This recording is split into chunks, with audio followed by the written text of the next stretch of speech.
Sauce ciego, mujer dormida. Por Haruki Murakami. Al cerrar los ojos percibí el olor del viento. Un airecillo de mayo con turgencias afrutadas. Ahí estaba la piel, y la pulpa, blanda y jugosa, y las semillas. La fruta reventó en el aire y las semillas, convertidas en una nube de blandos perdigones, dieron contra mi brazo desnudo. Atrás, solo dejaron un dolor tenue. ¿Qué hora es?, me preguntó mi primo.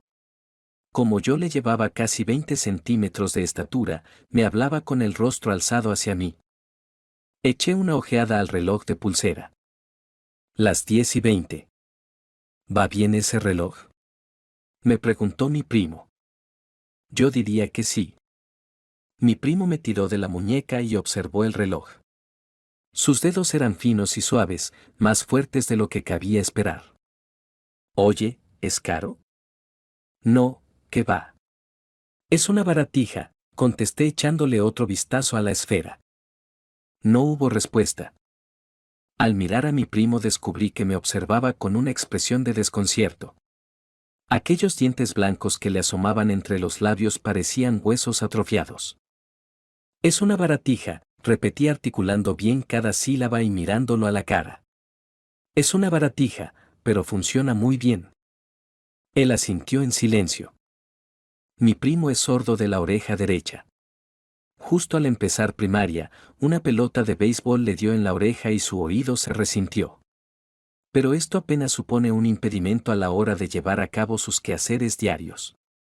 Va a una escuela normal, su vida se desarrolla con normalidad. En clase, a fin de poder orientar hacia el profesor la oreja izquierda, se sienta siempre en el extremo derecho de la primera fila. No saca malas notas. Por lo que respecta a los ruidos ambientales, hay épocas en que los oye bastante bien y otras en las que no. Alternativamente, como el flujo y el reflujo de la marea. Y, muy de vez en cuando, a razón de una vez cada 6 meses aproximadamente, pierde casi por completo la audición de ambos oídos. Como si el silencio de la oreja derecha se hiciera más profundo y acabara sofocando los sonidos de la oreja izquierda. Cuando esto sucede, como es lógico, deja de poder llevar una vida normal e incluso tiene que faltar durante un tiempo a clase. ¿Por qué le ocurre semejante cosa? No lo saben ni los médicos. Es un caso sin precedentes. Sin tratamiento posible. Que un reloj sea caro no quiere decir que sea bueno, dijo mi primo como si intentara convencerse a sí mismo. El que yo tenía antes era bastante caro, pero funcionaba fatal. Me lo compraron al empezar secundaria, pero al año lo perdí y desde entonces no llevo. Como no han vuelto a comprarme otro. Pues debe de ser complicado apañársela sin reloj, ¿no? ¿Qué?, repuso mi primo. ¿No es complicado eso de no llevar reloj?, repetí mirándolo a la cara. No tanto, contestó moviendo la cabeza en un ademán negativo. Yo no vivo solo en medio de la montaña. La hora se la puedo preguntar a cualquiera. Sí, claro, dije. Y volvimos a enmudecer durante unos instantes. Era consciente de que debería ser un poco más amable con él, hablarle de esto y de lo otro. Intentar disipar el nerviosismo que sentía antes de llegar al hospital.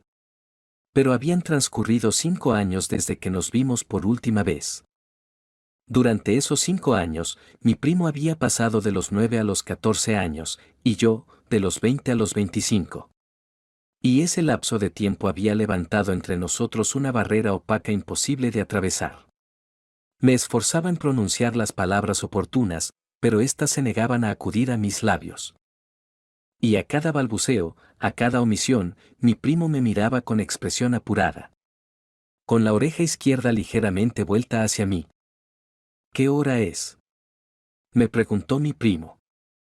Las 10:29, le contesté. El autobús llegó a las 10:32. El autobús era mucho más moderno que los de mi época de instituto. El cristal de la ventanilla del conductor era grande, parecía un enorme bombardero desprovisto de alas. Y estaba más lleno de lo que esperaba. No tanto como para que hubiese gente de pie en el pasillo, pero lo suficiente para que no pudiéramos sentarnos juntos. Así que optamos por permanecer de pie ante la salida posterior. De todas formas, el trayecto no era demasiado largo. Lo que yo no lograba explicarme era por qué había tanta gente a aquella hora. El autobús iniciaba su trayecto en una estación de los ferrocarriles privados, recorría una urbanización de la zona alta y volvía a la estación. A lo largo del camino no había ningún lugar de interés turístico ni ninguna institución. Había algunos colegios y, a la hora de ir a la escuela, el autobús estaba siempre lleno, pero a mediodía no tendría por qué estarlo tanto. Mi primo se agarró con una mano a la barra y yo, a la correa que colgaba del techo. El autobús brillaba, parecía recién salido de fábrica. Los metales relucían, sin una nube que los empañara, tan limpios que podías ver tu cara reflejada en su superficie. El tapizado de los asientos era tupido, y las señales de orgullo y optimismo características de las máquinas nuevas eran evidentes, incluso, en cada uno de los pequeños tornillos. Que el autobús fuera nuevo y que estuviese más lleno de lo que yo suponía me desconcertó. Tal vez hubiese cambiado de trayecto sin que yo lo supiera. Recorrí el interior del vehículo con ojos atentos, miré hacia afuera. Pero allí solo encontré la apacible zona residencial de costumbre. «Vamos bien con este autobús, ¿verdad?», me preguntó mi primo con inquietud. Tal vez le preocupara la expresión de desconcierto que asomaba a mi rostro desde que habíamos montado en el autobús. «Sí, tranquilo», le dije, a medias para convencerme a mí mismo. «No hay equivocación posible. Es la única línea que pasa por aquí». «Antes cogías este autobús para ir al colegio, ¿verdad?», me preguntó mi primo. «Sí». «¿Y a ti te gustaba la escuela?». «No mucho», le dije con franqueza. «Pero allí veía a mis amigos, e ir a clase tampoco era tan duro que digamos». Mi primo reflexionó sobre lo que le había dicho. «¿Y a esos amigos, los ves todavía?». «No, ya hace mucho que no he vuelto a verlos», respondí eligiendo las palabras con cuidado. «¿Y por qué?». «¿Por qué no os veis?». «Porque vivimos muy lejos». No era cierto, pero tampoco tenía otra explicación que darle. Cerca de mí estaba sentado un grupo de ancianos. Habría unos 15 en total. A ello se debía, en realidad, que el autobús estuviera tan lleno. Los ancianos estaban todos muy morenos. Lucían un bronceado uniforme hasta en el cogote. Y todos, sin excepción, estaban delgados. La mayoría de los hombres vestía camisa gruesa de montaña, la mayoría de las mujeres, una blusa sencilla sin adornos. Sobre sus rodillas descansaban mochilas pequeñas, de esas que se llevan a las pequeñas excursiones a la montaña. Todos los ancianos presentaban un aspecto sorprendentemente parecido. Como si alguien hubiera sacado un cajón de muestras clasificado al detalle y lo hubiera traído tal cual. Pensándolo bien, era muy extraño. Rutas para ir a la montaña, a lo largo de aquella línea, no había ninguna. ¿A dónde diablos se dirigían? Agarrado a la correa, intenté dilucidarlo, pero no se me ocurrió ninguna explicación. ¿Crees que esta vez me harán daño?, me preguntó mi primo. Pues no lo sé, dije. Apenas he oído nada sobre el tratamiento. ¿Y tú? ¿Has ido alguna vez al otorrino? Sacudí la cabeza en ademán negativo. Ahora que lo pensaba, no había ido jamás, ni siquiera una sola vez en toda mi vida. ¿Las otras veces te ha dolido mucho?, le pregunté. No, no tanto, contestó mi primo poniendo cara hosca. No es que no me haya dolido nada, algunas veces me ha dolido algo. Pero no se puede decir que me hayan hecho un daño horroroso. Pues, entonces, esta vez irá igual. Por lo que dice tu madre, no parece que el tratamiento vaya a variar gran cosa. Pero si me hacen lo mismo de siempre, esta vez tampoco me curaré, ¿no? Vete a saber. A veces las cosas pasan así, por las buenas. ¿Como si se descorchara una botella de repente?, dijo mi primo. Le eché una rápida ojeada, pero en su rostro no advertí la menor sombra de sarcasmo. Con un médico distinto, todo es diferente y quizás un cambio en el tratamiento, por pequeño que sea, pueda tener una gran importancia. No debes desanimarte tan fácilmente. Yo no estoy desanimado, replicó mi primo. ¿Harto, entonces? Pues sí, la verdad, suspiró. Lo peor es el miedo. Lo más horrible, lo que más miedo me da, no es el dolor en sí, es imaginar el daño que pueden llegar a hacerme. ¿Me entiendes? Creo que sí, le respondí. Aquella primavera me habían sucedido muchas cosas. Debido a una serie de circunstancias había dejado la pequeña agencia de publicidad de Tokio donde había trabajado los últimos 2 años. Por esas mismas fechas, había roto con la chica con la que había estado saliendo desde la universidad. Un mes más tarde, mi abuela moría de cáncer de intestino y yo regresaba a esta ciudad, después de 5 años de ausencia, cargado solo con una pequeña bolsa, para asistir a los funerales. Mi habitación seguía tal como yo la había dejado. En las estanterías se alineaban los libros que yo había leído, allí estaba la cama donde yo había dormido y el pupitre que había usado, los viejos discos que había escuchado. En aquella habitación todo estaba reseco, perdidos el color y el aroma que habían poseído en el pasado. Solo el tiempo permanecía inalterado, de una manera casi prodigiosa. Pensaba tomarme unos 2 o 3 días de descanso tras los funerales y, luego, regresar a Tokio. Tenía contactos y quería ver si se concretaban en un nuevo empleo. También quería mudarme, empezar de nuevo en un decorado distinto. Pero conforme pasaba el tiempo se me hacía más difícil ponerme en pie. No. Hablando con propiedad, aunque me esforzara en moverme, era incapaz de hacerlo. Encerrado en mi habitación, escuchaba mis viejos discos, releía las novelas que había leído mucho tiempo atrás, a veces arrancaba los yerbajos del jardín. No veía a nadie, no hablaba con nadie excepto con los miembros de mi familia. Un día vino mi tía y me dijo que mi primo iba a iniciar un tratamiento en un nuevo hospital y que sí podía acompañarlo. En realidad tenía que haber sido ella quien lo acompañara, pero le había surgido, según me explicó, un compromiso inexcusable. El hospital estaba cerca de mi antiguo instituto y yo conocía bien la zona, además, no tenía nada que hacer aquel día, así que no había ninguna razón para negarme. Mi tía me tendió un sobre con dinero diciendo que luego nos fuéramos a almorzar los dos juntos. El motivo por el cual mi primo cambiaba de hospital era porque el tratamiento que recibía en el anterior no había surtido efecto. Peor aún, los periodos en que empeoraba eran cada vez más frecuentes. Cuando mi tía se quejó, el médico apuntó que las causas no pertenecían al ámbito de la medicina, que debían de hallarse en el entorno familiar, y ambos se enzarzaron en una pelea. Hablando con franqueza, nadie esperaba que el cambio de hospital propiciara una súbita mejoría en las condiciones auditivas de mi primo. Nadie lo formulaba en voz alta, claro está, pero lo cierto es que todo el mundo había perdido ya la esperanza de que se recuperara.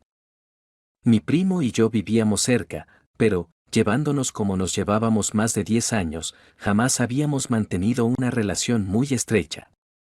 En las reuniones familiares, yo me limitaba a sacarlo a pasear o a jugar con él. A pesar de ello, los parientes empezaron a asociarnos el uno al otro. Empezaron a creer que él sentía un cariño especial por mí y que yo sentía, a mi vez, una debilidad especial hacia él. Durante mucho tiempo no entendí la razón. Pero, en aquel momento, al mirarlo con la cabeza un poco ladeada y la oreja izquierda vuelta hacia mí, me sentí extrañamente conmovido. Como el rumor de la lluvia oído largo tiempo atrás, aquella postura embarada caló en mi corazón. Y creí adivinar por qué nuestros parientes se empeñaban en asociarnos el uno al otro. Cuando el autobús hubo efectuado 7 u 8 paradas, mi primo volvió a alzar inquieto los ojos hacia mí. ¿Falta mucho todavía? Sí, tranquilo. El hospital es muy grande, es imposible que nos pasemos de largo. Yo miraba distraídamente como el aire que entraba por las ventanillas hacía ondear con dulzura la visera de los sombreros y los pañuelos anudados al cuello de los ancianos. ¿Quién diablos era aquella gente? ¿Y a dónde diablos iba? Oye, ¿vas a trabajar en la empresa de mi padre? Me preguntó mi primo. Lo miré sorprendido. Su padre, es decir, mi tío, poseía una imprenta bastante grande en Kobe. Pero yo jamás había contemplado la posibilidad de trabajar en ella. Tampoco me habían hecho ninguna propuesta en ese sentido. A mí nadie me ha dicho nada, dije. ¿Por qué? Mi primo enrojeció. Se me ha ocurrido, así, sin más, respondió. Pero a mí me gustaría. Así te quedarías aquí. Y todo el mundo estaría contento. La voz pregrabada anunció por los altavoces la siguiente parada de autobús, pero nadie apretó el botón solicitándola. Tampoco se veía a nadie en la calle esperando.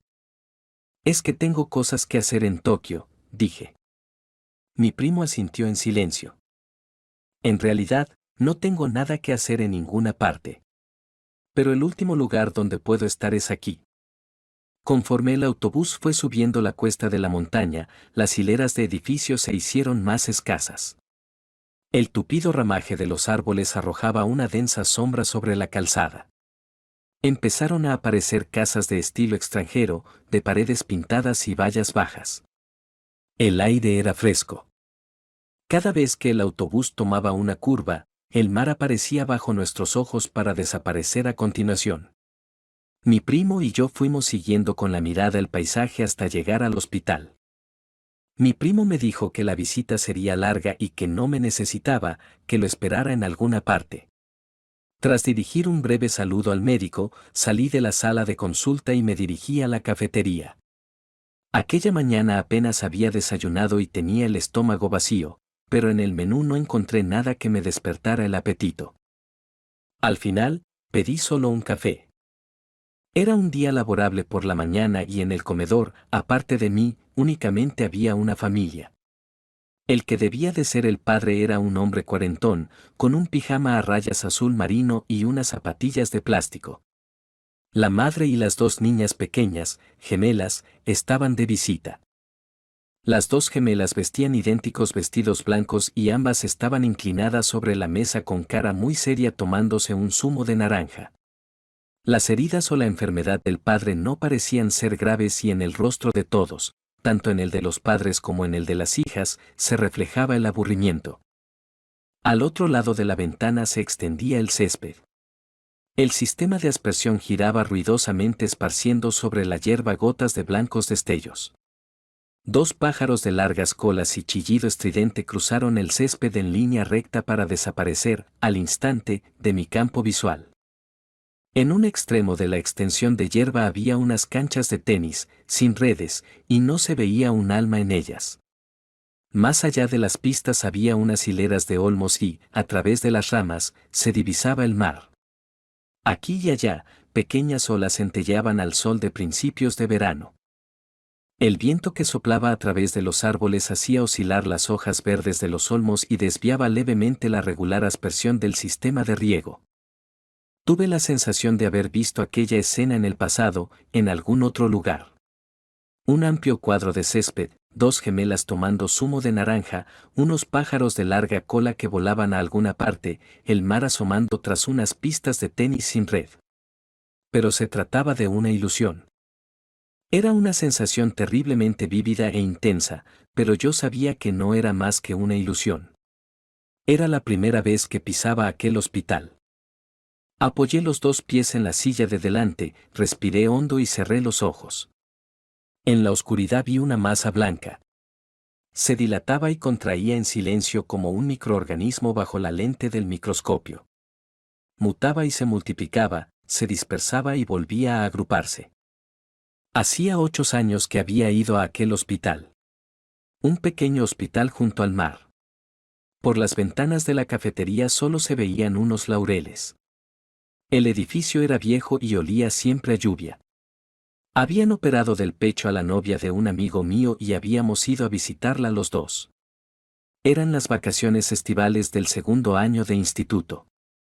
No fue una intervención quirúrgica importante.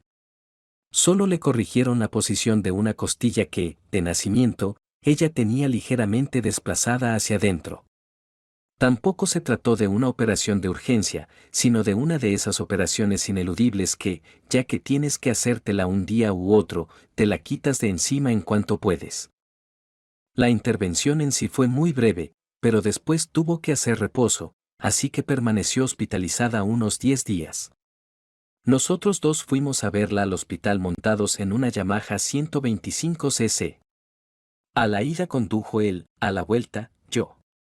Me había pedido que lo acompañara. No quiero ir solo al hospital, me dijo. Mi amigo se pasó por la confitería que había enfrente de la estación y compró unos bombones. Yo me agarraba con una mano a su cinturón mientras, con la otra, hacía la caja de los bombones. Aquel día hacía calor y nuestras camisas se empaparon enseguida de sudor para, acto seguido, secarse al viento. Mientras conducía, mi amigo cantaba una cancioncita estúpida a voz en cuello. Aún recuerdo el olor de su sudor. Aquel amigo murió poco después. La novia llevaba un pijama azul y, sobre los hombros, una fina bata que le llegaba hasta las rodillas. En la cafetería nos sentamos los tres a una mesa, nos fumamos unos short hop, bebimos Coca-Cola y comimos helados. Ella tenía mucho apetito y se tomó 2 donuts espolvoreados con azúcar y un cacao con toneladas de nata. Ni siquiera después de zamparse todo eso pareció satisfecha. Aquí en el hospital te pondrás como una cerdita, dijo mi amigo, atónito. Bueno, ¿y qué? Estoy convaleciente, ¿no? Replicó ella secándose con una servilleta las yemas de los dedos, impregnadas de la grasa de los donuts. Mientras ellos hablaban, yo contemplaba los laureles al otro lado de la ventana. Los arbustos eran tan grandes y tupidos que parecían un bosque. Se oía el rumor de las olas. La barandilla de la ventana estaba oxidada por el aire húmedo del mar. El ventilador que colgaba del techo, una auténtica pieza de anticuario, removía el aire caliente de la estancia. La cafetería olía a hospital. Incluso la comida y la bebida, como de común acuerdo, estaban impregnadas de ese olor. El pijama de la chica tenía 2 bolsillos en el pecho. En uno llevaba un pequeño bolígrafo dorado. Cuando se inclinaba hacia adelante, tras el escote de pico se veía un pecho liso y blanco al que no le había dado la luz del sol. Mis recuerdos se detenían en este punto. Intenté recordar qué sucedió a continuación. Me tomé una Coca-Cola, contemplé los laureles, le vi el pecho y, ¿qué ocurrió después? Me removí sobre la silla de plástico y, con la mejilla apoyada en el cuenco de la mano, hurgué en los estratos más profundos de mi memoria. Como si intentara extraer un tapón clavando la punta del cuchillo en el corcho. Yo aparté la mirada e intenté imaginar cómo los médicos le rasgaban la carne del pecho, cómo introducían los dedos enfundados en guantes de plástico, cómo le corregían la posición del hueso. Me pareció terriblemente irreal. Igual que una metáfora. Sí. Luego hablamos de sexo. Fue mi amigo quien lo hizo. ¿Qué dijo? Posiblemente contó alguna anécdota referida a mí. Algún ligue frustrado o algo por el estilo. Sí, creo que se trataba de eso. Nada del otro mundo, en realidad. Pero lo exageró tanto que ella acabó riéndose a carcajadas. Incluso yo me reí. Mi amigo era muy bueno contando historias. No me hagas reír, dijo la novia con una mueca de dolor. Al reír me duele el pecho. ¿Dónde? Le preguntó mi amigo. Ella se apretó, por encima del pijama, un punto en la parte interior del seno izquierdo, justo donde debía encontrarse el corazón. Mi amigo bromeó sobre ello y la novia volvió a reírse. Miro mi reloj de pulsera. Son las 11:45 y mi primo aún no ha regresado. Como se acerca la hora del almuerzo, el comedor ha empezado a llenarse. Una mezcla de sonidos diversos y de voces envuelve la estancia como si fuera una nube de humo. Regreso a mis recuerdos. Pienso en el pequeño bolígrafo dorado que la novia de mi amigo llevaba en el bolsillo del pecho. Sí. Con ese bolígrafo ella garabateó algo en una servilleta de papel. Hizo un dibujo. Pero el papel de la servilleta era demasiado blando y la punta del bolígrafo no se deslizaba bien por su superficie. Con todo, la novia de mi amigo dibujó una colina. En la cima había una casita. Dentro de la casita había una mujer durmiendo. Alrededor de la casa crecían los sauces ciegos. Y eran estos los que le provocaban el sueño. ¿Y qué diablos son los sauces ciegos?, preguntó mi amigo. Pues esos árboles de ahí. Jamás he oído hablar de ellos. Es que me los he inventado yo, sonrió ella. Los sauces ciegos tienen un polen muy fuerte, y cuando unas pequeñas moscas portadoras de ese polen penetran en el oído de una mujer, ésta se queda dormida. La novia de mi amigo cogió una servilleta de papel y dibujó un sauce ciego. Era un árbol de tamaño similar a la azalea. Tenía flores, pero éstas estaban rodeadas de gruesas hojas verdes. Las hojas recordaban un ramillete de colas de lagartija. Los sauces ciegos no se parecían en absoluto a los sauces de verdad. ¿Tienes tabaco?, me preguntó mi amigo. Le arrojé por encima de la mesa un paquete de short hop y una caja de cerillas empapados de sudor. Los sauces ciegos parecen pequeños, pero sus raíces son terriblemente profundas, explicó ella. De hecho, cuando llegan a determinada edad, los sauces ciegos dejan de crecer hacia arriba y empiezan a extenderse hacia abajo, como si se nutrieran de las tinieblas. Entonces, las moscas transportan el polen, penetran en el oído de una mujer y la duermen, ¿no?, dijo mi amigo mientras intentaba trabajosamente encender un cigarrillo con una cerilla húmeda. ¿Y qué hacen luego esas moscas? Se quedan dentro del cuerpo de la mujer y van comiéndose su carne, claro, explicó ella. Ñam, ñam, dijo mi amigo. Sí. Aquel verano, ella estaba escribiendo un largo poema sobre los sauces ciegos y nos explicó de qué iba. Eran sus únicos deberes de verano. Se inventó una historia basada en un sueño que había tenido una noche y tardó una semana en escribir, en la cama, una larga poesía. Mi amigo dijo que la quería leer, pero ella se negó aduciendo que todavía no había perfilado los detalles y, a cambio, hizo un dibujo y nos explicó el contenido de la poesía. Un joven subió a la colina para salvar a la mujer dormida por el polen de los sauces ciegos. Ese soy yo. Seguro, intervino mi amigo. Ella sacudió la cabeza. No, no eres tú. ¿Y tú, eso, puedes saberlo?, preguntó mi amigo. Sí, dijo ella con la cara muy seria. No sé cómo, pero lo sé. ¿Te sienta mal? Pues, claro. Tú dirás. Dijo mi amigo, medio en broma, frunciendo el entrecejo. El joven iba subiendo despacio la colina y abriéndose paso entre los frondosos sauces ciegos. A decir verdad, era la primera persona que subía la colina desde que los sauces ciegos se habían adueñado de ella.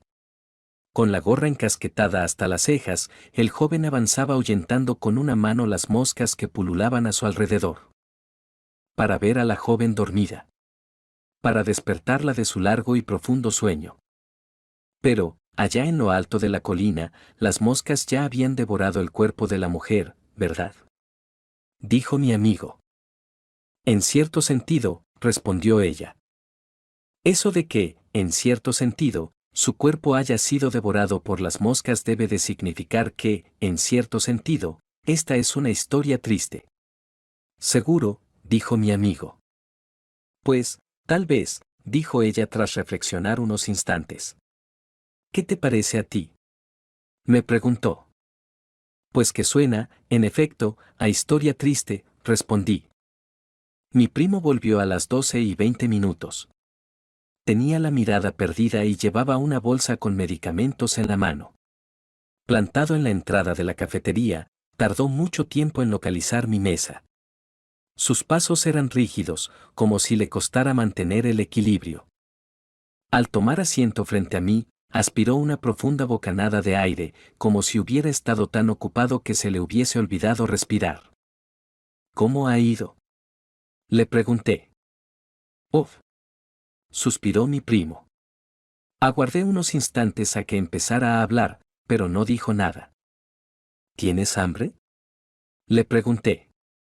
Mi primo asintió en silencio. ¿Tomamos algo aquí, entonces? ¿O cogemos el autobús y vamos a comer a la ciudad? ¿Qué prefieres? Mi primo recorrió el interior del local con mirada dubitativa y dijo. Aquí mismo está bien. Compré los tickets y pedí el almuerzo para dos. Hasta que nos trajeron la comida, mi primo estuvo contemplando en silencio el paisaje al otro lado de la ventana. El mar, la hilera de robles, los aspersores, la misma vista, en definitiva, que había estado contemplando yo hacía unos instantes. En la mesa contigua, un matrimonio de mediana edad, muy atildado, comía unos sándwiches y hablaba de un conocido suyo ingresado por cáncer. De que si 5 años atrás le habían prohibido fumar pero que, al parecer, ya entonces era demasiado tarde, de que si al levantarse escupía sangre, cosas por el estilo. La mujer preguntaba y el marido respondía. El marido le explicó que, en cierto sentido, el cáncer era el reflejo de la vida de quien lo padecía. Nuestro almuerzo consistió en hamburguesas y pescado blanco frito, ensalada y pan. Comimos el uno frente al otro, en silencio. Mientras tanto, el matrimonio siguió hablando con pasión de la génesis del cáncer. ¿Por qué se había extendido tanto en los últimos tiempos? Porque no había sido posible conseguir un medicamento eficaz, cosas por el estilo. En todas partes, igual, dijo mi primo con voz carente de inflexión contemplándose las dos manos. Siempre te preguntan las mismas cosas, todos te hacen las mismas pruebas. Estábamos delante del hospital, sentados en un banco esperando el autobús. Sobre nuestras cabezas, el viento mecía de vez en cuando las hojas de los árboles. ¿Y hay veces en que pierdes el oído por completo? Le pregunté a mi primo. Sí, respondió él. Y no oigo nada. ¿Y qué se siente en esos momentos? Mi primo se quedó reflexionando con la cabeza ladeada. De pronto, va y no oyes nada. Pero tardas mucho tiempo en darte cuenta. No oyes ningún sonido. Como si estuvieras en el fondo del mar con tapones en los oídos. Eso continúa durante un tiempo. Mientras, no oyes nada, pero no se trata solo del oído. No oír es solo una parte de todo eso. ¿Es desagradable? Mi primo hizo un breve y categórico gesto negativo con la cabeza. No sé por qué, pero no. Tiene inconvenientes, eso sí. No poder oír nada. Intenté hacerme una idea. Pero ninguna imagen acudió a mi cabeza. ¿Has visto Fuerte Apache de John Ford? Me preguntó mi primo. Sí, la vi hace mucho tiempo, respondí. El otro día la pusieron en la televisión. Es muy interesante. Sí, sí que lo es, asentí. Al principio de la película sale un general recién destinado al fuerte. A este general sale a recibirlo un capitán veterano, que es John Wayne. El general no conoce todavía la situación en la que se encuentra el oeste. Y en los alrededores del fuerte los indios se han rebelado. Mi primo se sacó del bolsillo un pañuelo blanco doblado y se secó las comisuras de los labios. Al llegar al fuerte, el general se dirige a John Wayne y le dice, de camino hacia aquí he visto a algunos indios. Entonces, John Wayne, con rostro impasible, le responde, no hay de qué preocuparse, mi general. Si dice usted que ha visto indios, es que los indios no estaban allí. No recuerdo las palabras exactas, pero era algo por el estilo. ¿Entiendes lo que quiere decir? No recordaba que en Fuerte Apache existiera tal diálogo. Me daba la impresión de que era un poco demasiado abstruso para tratarse de una película de John Ford. Pero hacía ya mucho tiempo que la había visto.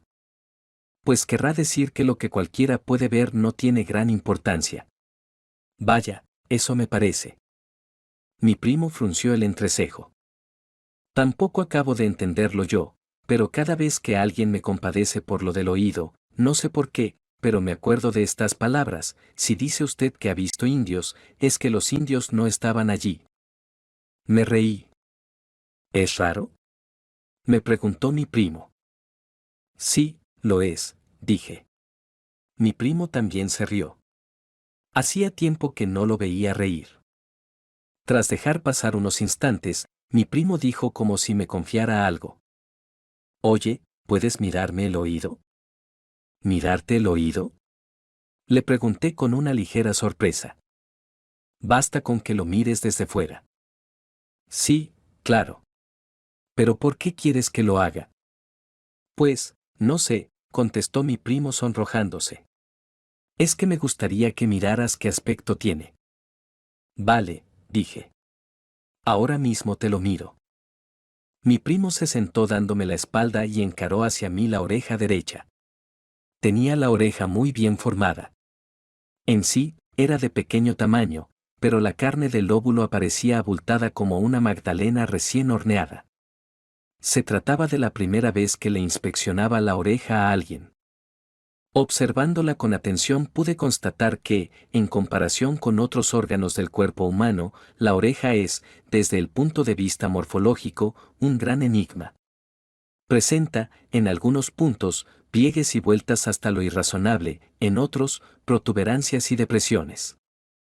Posiblemente haya ido adoptando esta curiosa forma en el transcurso de la evolución con el objeto de captar mejor los sonidos y retenerlos. Rodeado de paredes deformes, parece un único agujero negro que se abre como si fuera la entrada de una gruta misteriosa. Pensé en las minúsculas moscas del poema de la novia de mi amigo, anidando en los oídos. Penetraban en su cálido y oscuro interior transportando un dulce polen adherido a sus 6 patitas, mordisqueaban la rosada y suave carne, sorbían su jugo, ponían sus pequeños huevos en el cerebro. Pero no logré verlas. Ni oír el zumbido de sus alas. Ya está bien, dije yo. Mi primo se dio la vuelta, cambió de posición sobre el banco. ¿Qué? ¿Qué tal? ¿Ha habido algún cambio? Por lo que he podido ver desde fuera no ha cambiado nada. Tampoco hay ningún indicio, por pequeño que sea. Pues, no. Está de lo más normal. Mi primo pareció decepcionado. Tal vez había pronunciado las palabras equivocadas. ¿Te han hecho daño durante la visita? Le pregunté. No mucho. Como siempre. Todos te hurgan en el mismo lugar. Deben de haberlo desgastado ya. Ni siquiera me da la impresión de que la oreja sea mía. El 28. Dijo poco después mi primo volviéndose hacia mí. El 28 nos va bien, ¿verdad? Yo me había pasado todo el tiempo pensando en otra cosa. Cuando le oí y alcé la mirada, vi cómo el autobús tomaba la curva de la cuesta disminuyendo la velocidad. No se trataba del autobús moderno de antes sino de aquel modelo antiguo al que yo estaba acostumbrado. Al frente, colgaba el número 28. Me dispuse a levantarme. Pero fui incapaz de moverme. Los brazos y las piernas, como si estuviera en medio de una fuerte corriente, no me obedecían. Entonces me acordé de la caja de bombones que llevamos aquella tarde de verano al hospital. Cuando la novia de mi amigo abrió la caja, no quedaba ni rastro de la docena de pequeños bombones, convertidos en una masa pegajosa adherida a los papeles separadores y a la tapa. A mitad de camino hacia el hospital, mi amigo y yo habíamos detenido la motocicleta en la playa. Nos habíamos tendido en la arena a charlar. Dejamos la caja de bombones bajo el ardiente sol de agosto. Y, debido a nuestra negligencia, a nuestra arrogancia, los dulces se habían estropeado, habían perdido su forma, se habían echado a perder. Aquel día, nosotros deberíamos haber sentido algo al respecto. Alguien, uno de los dos, debería haber dicho algo con sentido, aunque no fuera mucho, sobre aquello. Pero lo cierto es que aquella tarde, nosotros no sentimos nada, intercambiamos algunas bromas estúpidas y nos separamos. Nada más. Y dejamos atrás la colina donde proliferaban los sauces ciegos. Mi primo me agarró del brazo con fuerza. ¿Estás bien? Preguntó. Volví en mí, me puse de pie. Esta vez pude levantarme sin dificultad. Pude volver a sentir en la piel aquella preciosa brisa de mayo. Luego permanecí durante unos segundos en un extraño lugar envuelto en tinieblas.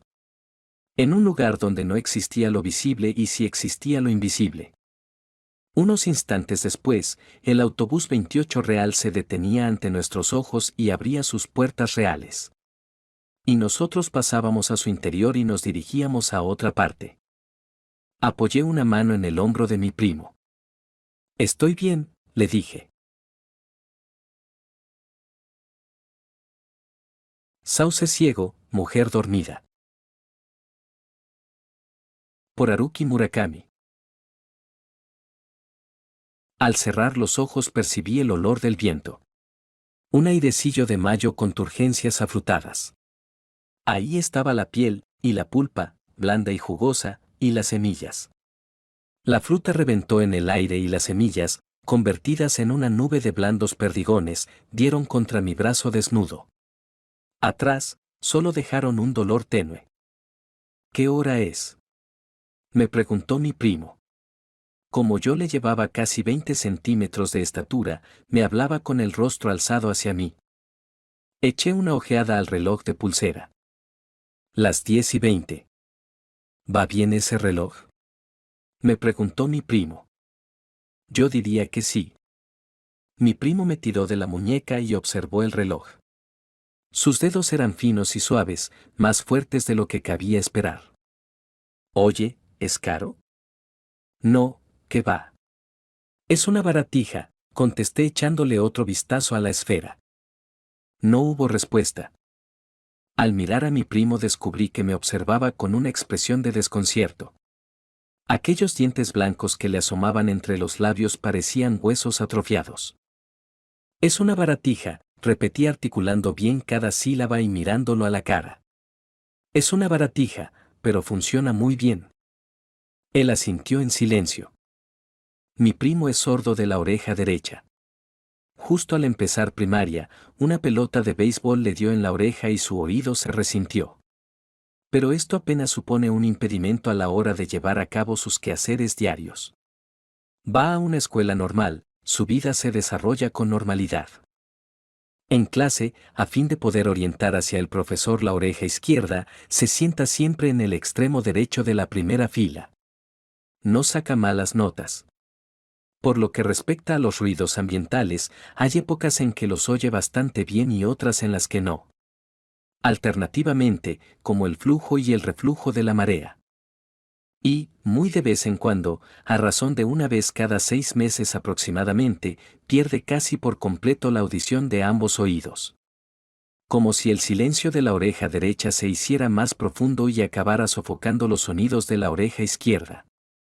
Cuando esto sucede, como es lógico, deja de poder llevar una vida normal e incluso tiene que faltar durante un tiempo a clase. ¿Por qué le